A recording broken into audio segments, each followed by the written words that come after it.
Otoritas Jasa Keuangan bersama Bursa Efek Indonesia tengah merancang pembentukan investor group bekerja sama dengan Bank Dunia. Forum ini nantinya berfungsi untuk merespons secara cepat segala kekhawatiran investor global maupun menyampaikan rencana aksi korporasi strategis secara langsung.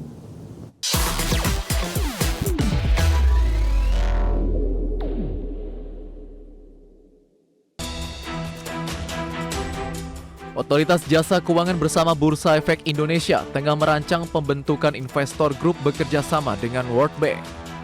Langkah strategis ini bertujuan untuk meningkatkan daya tarik pasar modal Indonesia di mata investor regional maupun global melalui jalur komunikasi yang lebih terbuka. PJS Kepala Eksekutif Pengawas Pasar Modal Keuangan Derivatif dan Bursa Karbon OJK, Hasan Fauzi mengungkapkan, forum ini nantinya berfungsi untuk merespons secara cepat segala kekhawatiran investor global maupun menyampaikan rencana aksi korporasi strategi secara langsung.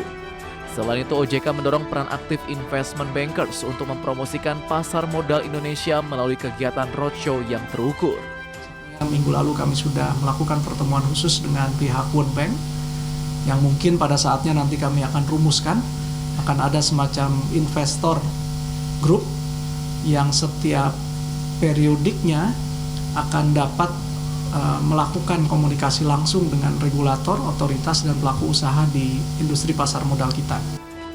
Guna memperkuat ekosistem investasi, OJK juga akan meningkatkan koordinasi dengan pemerintah dalam menawarkan potensi investasi dalam negeri. Sinergi ini diharapkan mampu menjadikan pasar modal sebagai sarana penggalangan dana yang efektif untuk pembangunan nasional. Jakarta, Rikian Wardi, IDX Channel. Kamar Dagang dan Industri atau Kadin Indonesia optimistis pertumbuhan ekonomi Indonesia terus melaju. Ketua Umum Kadin Indonesia Anindya Bakri menyebutkan peningkatan konsumsi domestik dan derasnya arus investasi menjadi indikator utama penguatan ekonomi nasional. Kamar Dagang dan Industri atau Kadin Indonesia optimistis pertumbuhan ekonomi Indonesia terus melaju. Hal ini didukung berbagai program strategis pemerintah yang mulai memberikan dampak nyata terhadap geliat ekonomi nasional pada kuartal 4 2025. Ketua Umum Kadin Indonesia Anindya Bakri menyebutkan peningkatan konsumsi domestik dan derasnya arus investasi menjadi indikator utama penguatan ekonomi di akhir tahun semalam dengan program prioritas mulai dari pembangunan infrastruktur, renovasi sekolah, hingga program makan bergizi gratis atau MBG yang memiliki multiplier efek terhadap aktivitas ekonomi masyarakat. Tak hanya konsumsi, Anin melihat perbaikan juga dilihat dari arus investasi baik penanaman modal asing maupun investasi domestik dan diharapkan menjadi modal kuat menghadapi ketidakpastian global di tahun 2026. Ya, saya melihat di kuartal 4 memang dengan jalannya program pemerintah, inisiatif seperti dari hal-hal infrastruktur, sekolah, makanan bergizi gratis itu mulai terlihat berjalan sehingga membantu untuk konsumsi domestik naik.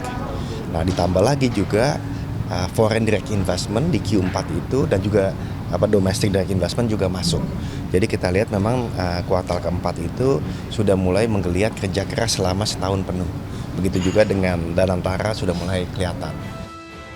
Anin menambahkan Kadin juga mendukung program pemerintah, salah satunya melalui pengembangan fasilitas pendukung program makan bergizi gratis, di mana Kadin terlibat dalam pengelolaan 1.000 titik dapur dari total 30.000 unit yang direncanakan secara nasional. Jakarta, Devi Firmansyah, IDX Channel.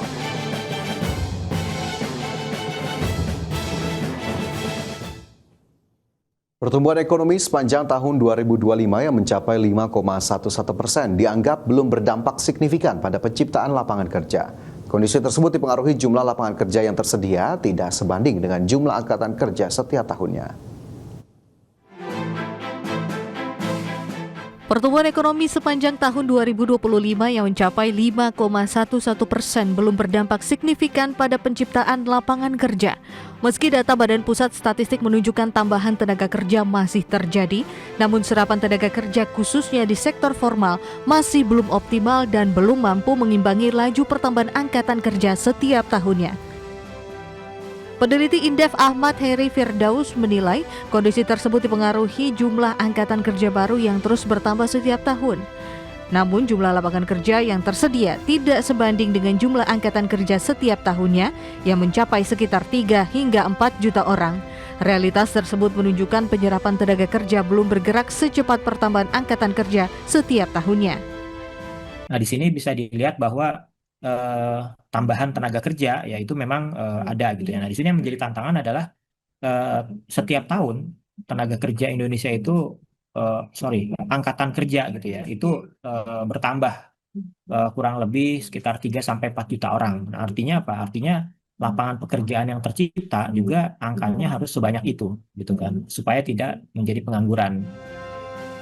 Dari sisi struktur lapangan usaha, Ahmad Heri Firdaus menilai tidak ada perubahan signifikan selama 10 hingga 20 tahun terakhir. Sektor pertanian masih menjadi penyerap tenaga kerja terbesar, disusul perdagangan dan industri pengolahan. Padahal, industri pengolahan merupakan kontributor terbesar PDB dengan porsi sekitar 19%. Idealnya, sektor ini juga menjadi penyerap tenaga kerja utama.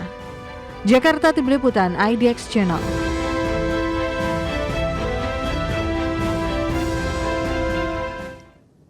Badan Pusat Statistik melaporkan jumlah penduduk bekerja di Indonesia pada November 2025 meningkat 1,37 juta orang dibandingkan Agustus 2025. Serapan tenaga kerja ini didominasi sektor akomodasi serta makanan dan minuman yang mencatat kenaikan tenaga kerja tertinggi. Badan Pusat Statistik melaporkan jumlah penduduk bekerja di Indonesia pada November 2025 mencapai 147,91 juta orang. Angka ini meningkat 1,37 juta orang dibandingkan Agustus 2025. Peningkatan jumlah penduduk bekerja ini berdampak pada penurunan tingkat pengangguran terbuka sebesar 0,11%. Tren positif serapan tenaga kerja ini didominasi sektor akomodasi serta makanan dan minuman yang mencatat kenaikan tenaga kerja tertinggi yakni sebesar 381.000 orang dalam kurun waktu 3 bulan. Disusul industri pengolahan yang menyerap 196.000 orang dan sektor perdagangan dengan 168.000 orang baru. Meskipun sektor jasa modern berkembang, sektor pertanian tetap menjadi penyerap tenaga kerja terbesar di Indonesia. Hampir seluruh lapangan usaha mengalami peningkatan jumlah tenaga kerja, kecuali aktivitas jasa lainnya dan pengadaan listrik dan gas. 3 lapangan usaha yang menyerap tenaga kerja terbanyak adalah sektor pertanian, perdagangan, dan industri pengolahan. BPS mencatat kualitas penyerapan tenaga kerja juga menunjukkan perbaikan signifikan. Dari sisi status pekerjaan, mayoritas penduduk bekerja atau sekitar 38,81% berstatus sebagai buruh, karyawan, atau pegawai. Kelompok ini menjadi motor penggerak utama dengan penambahan sekitar 625.000 orang. Jakarta, Tim Liputan, IDX Channel. Pemirsa, Bank Indonesia melaporkan indeks keyakinan konsumen pada Januari 2026 meningkat ke level 127. Tren positif ini didorong oleh persepsi kuat masyarakat terhadap kondisi ekonomi saat ini maupun ekspektasi di masa depan. Bank Indonesia melaporkan indeks keyakinan konsumen pada Januari 2026 meningkat ke level 127, lebih tinggi dibandingkan perolehan bulan sebelumnya yang sebesar 123,5. Angka ini menunjukkan persepsi masyarakat terhadap kondisi ekonomi tetap berada pada zona optimis. Tren positif ini didorong oleh persepsi kuat masyarakat terhadap kondisi ekonomi saat ini maupun ekspektasi di masa depan. Peningkatan IKK terpantau merata di hampir seluruh kelompok pengeluaran dan kelompok usia. Responden usia 20 hingga 30 tahun mencatatkan indeks tertinggi sebesar 134,2. Secara spasial, kenaikan keyakinan konsumen paling signifikan terjadi di Kota Semarang, Palembang, dan Padang. Komponen indeks kondisi ekonomi saat ini tercatat naik menjadi 115,1 dari sebelumnya 111,4. Kenaikan ini ditopang oleh 3 aspek utama, yakni indeks penghasilan saat ini sebesar 123,7, indeks ketersediaan lapangan kerja yang sebesar 109,9, dan indeks pembelian barang tahan lama yang juga naik menjadi 111,8. Sementara itu, indeks ekspektasi konsumen yang mencerminkan pandangan masyarakat terhadap ekonomi 6 bulan ke depan juga menguat ke level 138,8. Pendorong utamanya yakni kenaikan indeks ekspektasi penghasilan menjadi 146 dan indeks ekspektasi kegiatan usaha yang naik menjadi 135,3. Sementara itu, indeks ekspektasi ketersediaan lapangan kerja tercatat stabil dibandingkan dengan periode sebelumnya sebesar 135,1. Jakarta, Tim Liputan IDX Channel.